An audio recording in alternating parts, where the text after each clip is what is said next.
Little biskies.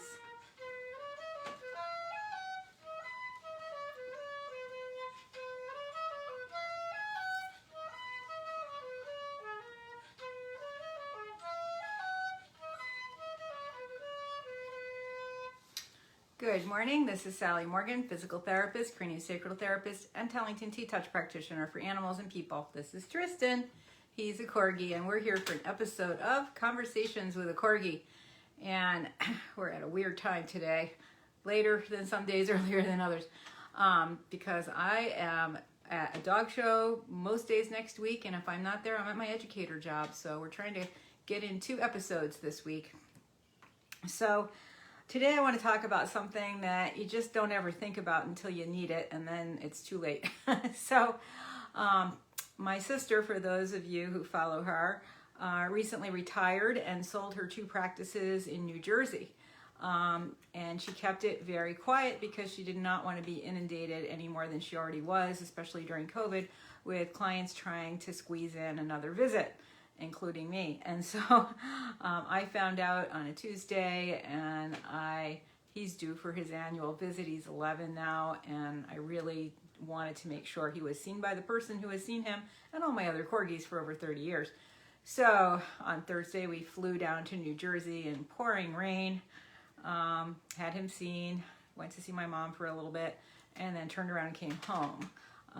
Nearly 12 hours of driving in one day, which should have been an 8-hour trip because I can get down there pretty fast if I hit traffic right. Of course, I couldn't account for the pouring rain and the driving in Connecticut on the way home. That took a lot of extra time.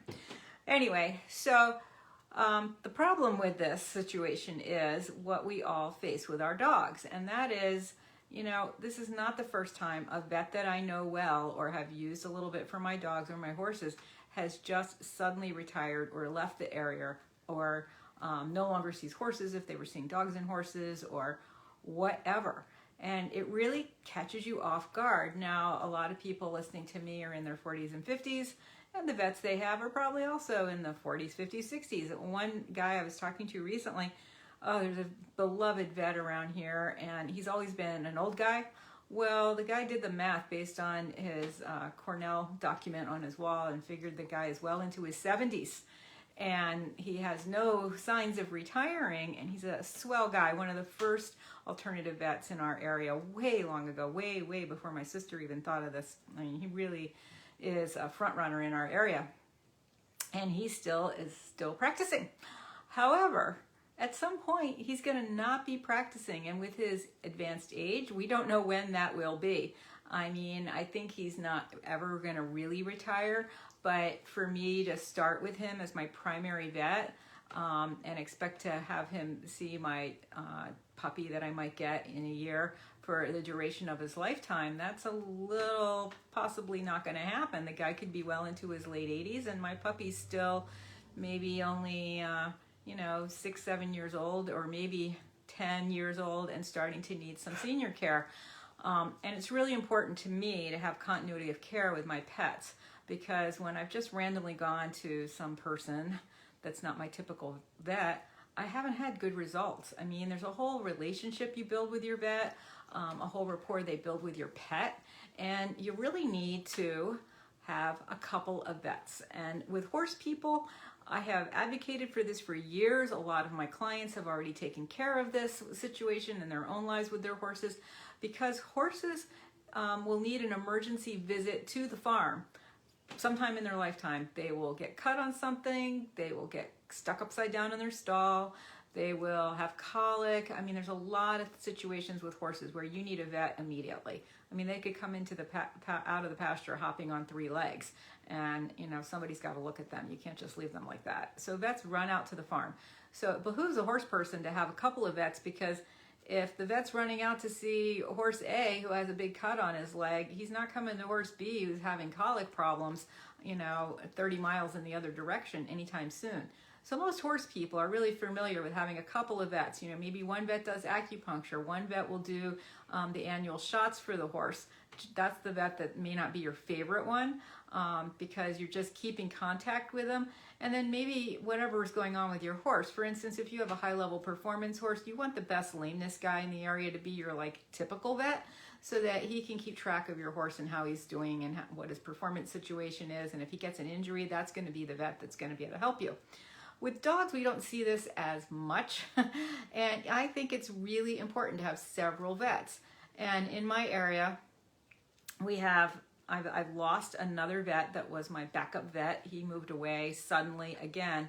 A client called me crying after he had seen her horse, and that was his last day practicing in the area, and he just moved away suddenly, although for him I'm sure it wasn't sudden. And she and I were both really sad about that because we loved him. And a client I had come yesterday, in fact, also loved that vet and was equally shocked when he left. And she's with the second good vet in the area that I really like now. But it's during COVID, it's not the best time to get a new vet. You're not going to be able to sit and talk with the person. They're going to take your dog inside. This is going to be a place where he's never been. You don't know the techs. You don't know how they're handling the pet. And not that anybody's doing anything wrong, but this is the kind of stuff you want to really be familiar with. Especially if your dog develops, let's say, he's had a couple of tick bites that look really significant. You want somebody who's really familiar with your pet's overall health to be assessing whether there looks to be a change going on. And of course, there's a blood test they can do and things like that. But, it really is helpful to have a vet who's super familiar with your pet, his attitude, his disposition, his personality. And this kind of preventive care can go a long way from keeping you from the $2,000, $3,000 emergency visit up at one of the emergency clinics, which have popped up all over the place. So really important to try to get your pets to a couple of different vets. And so you might go in with one vet and get some kind of, senior baseline blood panel. Yes, this is going to cost some money. Or maybe your pet needs a rabies shot. So, a lot of people don't like to give rabies shots, but it's a good, easy thing to get in with a new vet. Especially if your dog is like 2, 3, 4, 5, 6, maybe the second shot of his life for rabies. That's a good thing to bring him to a new vet. Most vets are too busy to just have like a meet and greet. Hi, how are you? I'm thinking of bringing my practice, my business to your practice. That's not typical. I mean, I have a good rapport with the vets around here, and I've been able to just walk in and, take a little tour of the facility and say hi to some people. But, it's a whole different ballpark. My dog wasn't with me. He doesn't know the place. I don't know the people there. I don't know how they're going to handle him. And we have a vet around here who's a super good surgeon. So I occasionally, if I have a client needing surgery, I send them to him, and I often will send some notes or something just so that I personally keep some contact with that vet, and so that if I need him, maybe to neuter my next dog, he knows who I am, he's familiar with me, he's seen my clients, he knows the knowledge I have, and he's going to see my pet. So go out of your way to make sure you have a couple of vets. A lot of us over the years living in an area, there might be a vet at some kind of a dog show or a pet function in your town. Sometimes they'll have a little speaker down at the pet food store, and you might see a vet there. So try to go out of your way to get your pet seen by a couple of different vets. Or if you're lucky enough, like Danny, she's got a lot of dogs. She might bring one dog to one vet and one dog to the other vet, just to kind of get a rapport with a couple different ones. If you live in a super rural area and it's a really long way to even one vet, it's even more important for you to have a backup vet in mind, because stuff happens all the time. There's been times in her career when my sister was just away for 3 weeks on vacation, which she needed and deserved. But, and she had different other vets in her office over these time periods. I mean, usually there are several vets in one office, and if you can get to that situation, that probably stands you in the best situation, because if one vet leaves, there's another vet there. So in the case that your vet might be away for a long vacation, if they don't have another vet in their practice for you to see, you need to have somebody who's a backup. My friend vet who moved away, one of the things he used to do was be a stand-in vet. So if somebody was out on maternity or vacation or sick leave, he would just go fill in there for 3 weeks or 2 months, and just he didn't do surgery, so he just did like the general wellness visits and things like that. which built up his own sort of side practice. So that was a good thing. We don't have so many traveling vet types like that in our area. But if you can go to a practice, like right now I'm trying to decide who will be my local vet now.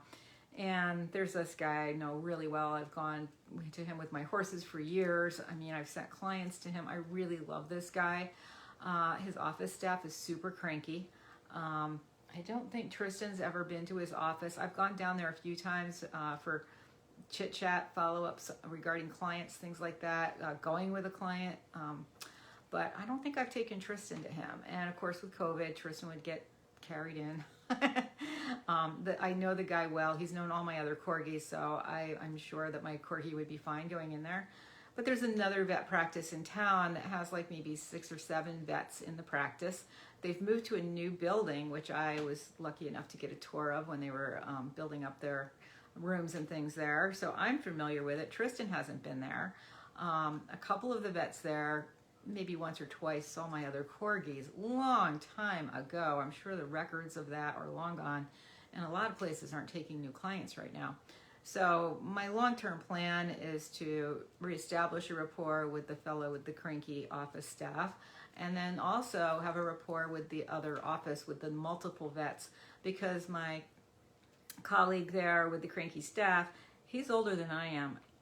He does not strike me as the type to quit anytime soon, but you just don't know. He works with horses. Things happen when you work with horses. So, you know, he could retire as well, or just cut down his practice to half time. And so I need to have another backup. So the message today is make sure you have 2 vets for your pets. You know, you might have, like I said, one that does alternative medicine. Maybe you have to drive a little further for that acupuncture, Chinese herbs, chiropractic, that sort of thing. And then try to have another vet that really gets the long-term picture of your pet, where most of the records are kept, so that if something happens, they do have a good assessment of, you know, your dog's general demeanor and health and his records, and, you know, what he's up to date on. You know, if your dog has a fight with, let's say, a porcupine, they're going to want to know about tetanus and rabies and things like that. So you need to have that in one place, so that while he's had a fight with a porcupine, your dog doesn't need to get 5 more shots unnecessarily. So seek out a couple of vets. I mean, some vets, one of the alternatives, if you have a dog that needs dental work quite a bit, find the place with the best dental work in your area.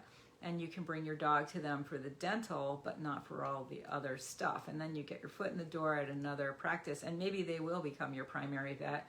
A lot of places that do good dentals are places that would be great for primary care. And so my sister has retired. She's not going to be in her New Jersey offices, but for instance, the person that does the dentals there is her colleague Cindy, and Tristan and I will, and my future dogs will all have our dental work done with her, because I love her. I know what she does. She's extremely talented. She has a lot of experience. And as long as she's available, that is where I will bring him for his dentals. But I need a local vet, because, you know, in the past, I could get in the car in 4 hours, be at my sister's office, and she would see me no matter what. Now I don't have that luxury. So, and, you know, my dog's getting older, and there's going to be a new guy, and he's going to need his puppy care. So try to find a couple of vets to work with in your area, and you'll be happier for it in the long run. So thanks for joining us for this episode of Conversations with a Corgi. Like I said, next week we're at an educator job, 3 days, and we've got dog school, and then we're off to this big agility show, which they are saying is the Northeast Agility Championships. We're not part of that. We're just going to do the most low-level novice division that there is. We hope we have a good time. Right, Tristan? I hope I don't go off course. I hope I get to the ring on time.